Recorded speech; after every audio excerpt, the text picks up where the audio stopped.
The first time David saw her, the world around him slowed down. He had just landed from London after more than 15 years abroad. His plan was simple: take over his father's company and prove he could carry the family legacy. But that morning, at the headquarters of Adewale Group, he saw her, a tall, elegant woman in her early 40s, walking briskly through the lobby, papers in her arms. Her caramel brown skin glowed under the lights. Her hair was tied neatly, and her fitted navy blue skirt suit spoke of discipline. But it was her eyes, sharp, focused, almost fierce, that held him still. David didn't know her name yet. He didn't know she was the most hardworking employee in his father's company, his father's favorite. All he knew was one thing: he was in trouble. Later that day, he overheard his father talking about her.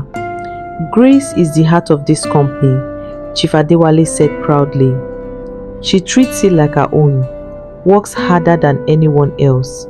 If I had 10 of her, I could retire tomorrow." Grace, that was her name. But as David listened, his excitement dimmed. He realized something. If she knew he was the billionaire's son, she might never see him for who he really was. She might think he was entitled, spoiled, just another rich man's boy. He wanted her to know him, the real him. That night, David came up with a wild idea.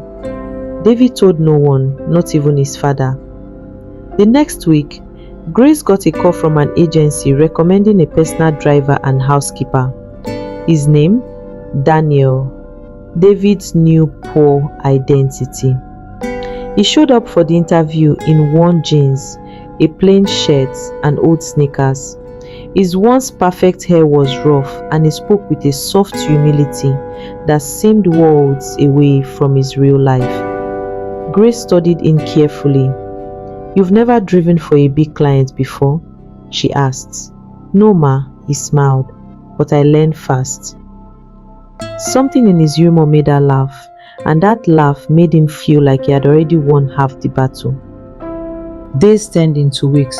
David, now Daniel, drove her to meetings, carried her shopping bags, fixed her leaking kitchen sink, and even cooked for her on busy nights.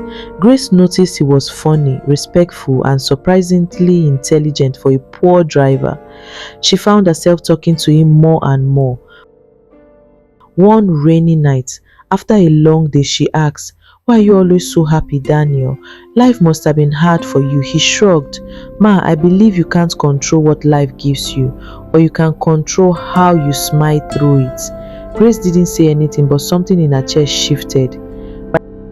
By the third month, Grace was smiling more whenever he was around. She found herself waiting for his silly jokes, even enjoying his clumsy singing while driving.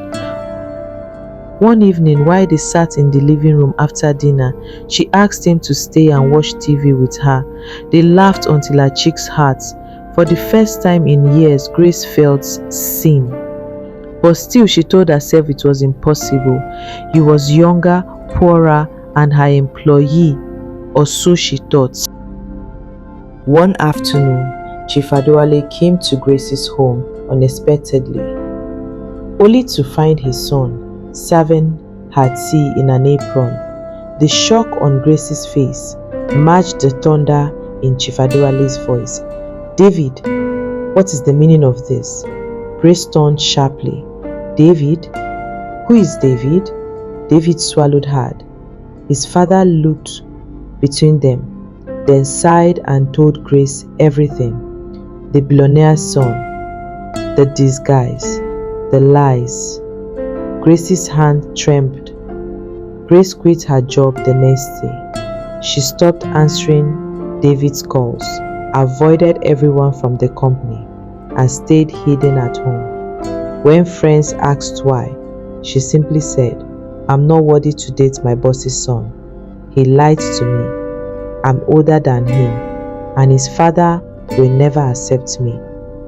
But alone at night, she cried. She missed him. She missed Daniel. Chief Adewale could see his son was miserable. Finally, one evening, the old man visited Grace himself. "Grace," he said softly, "you are the reason this company is still alive, and you are the reason my son is happy. I will not stand in the way." She tried to speak, but he raised the hand. "If you love him, go to him." The next morning, Grace walked into the company boardroom. David was there, looking tired and hopeless.